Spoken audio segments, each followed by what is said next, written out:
Assalomu alaykum hurmatli do'stlar. Gripp mavsumi boshlangan. Shu gripp mavsumi boshlanganda, ya'ni gripp bo'lganingizda aniqrog'i, siz qilishingiz kerak bo'lgan ba'zi bir ishlar bor. Tasavvur qilaylikki, siz gripp bo'ldingiz. Bunda nimalarga e'tibor berishingiz kerak?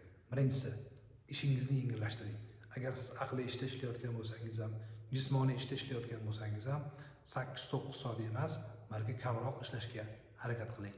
Bu sizga bo'layotgan nagruzkani kamaytiradi. Bunda esa siz buni natijasida tezroq tuzalasiz. Ikkinchisi, ko'proq suyuqlik ichish. Zero bu gripp, osti respiratorli kasalliklarda intoksikatsiya bo'ladi. Insonda suyuqlikka nisbatan talab oshadi, chunki suyuqlik chiqib ketyapti. Suyuqlikni ko'p ichish esa tanada suyuqlikka bo'lgan muhtojlikni qondiradi.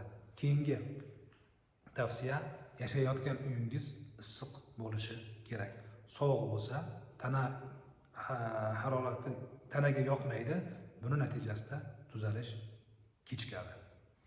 Undan tashqari maska taqishni yoki boshqa insonlardan alohida bo'lishga, ya'ni izolyatsiya bo'lishga harakat qiling.